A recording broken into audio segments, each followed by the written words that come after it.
We are back with Mr. Puffy, and he is a beautiful brown tabby with longer hair, as you can see, and he was given up with his companion cat, and they're adults, so if you are looking for two cats who get along, then that's a great bet. These two cats have always lived together.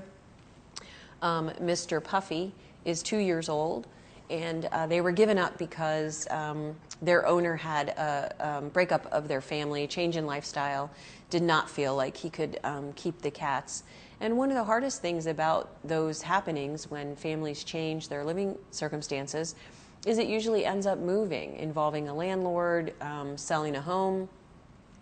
And there are a lot of places where you cannot have all the pets you want if the property is owned by someone else. It's kind of unfortunate because I have won over landlords in the past. I have my own house now, so I can do what I want. But I have won over landlords in the past by getting a letter from my vet about the health of my animal, a letter from dog trainers about the behavior of my dogs, and references from my previous landlords that there was no damage done and that I kept, a tidy home and repaired anything that was related to pet ownership. So you can do it. It just takes some work on your part. And I actually had a landlord in Wheaton who changed his policy from no pets to preferring tenants with pets. So if you do the work, you can do it. It's just that many people are moving on a time limit, so they don't have the ability to get all this stuff together.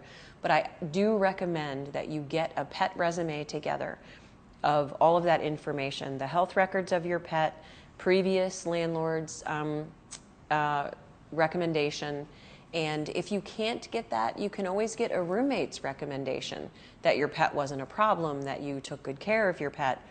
And these are ways that you can win your landlord over or win a new landlord over before you move in, to make sure that you don't have to part with your pets if you move. And then things like what happened to Mr. Puffy won't happen as often. And always remember that with 200 million pets in the country and fewer than 1% even seeing the inside of a shelter, it's not common.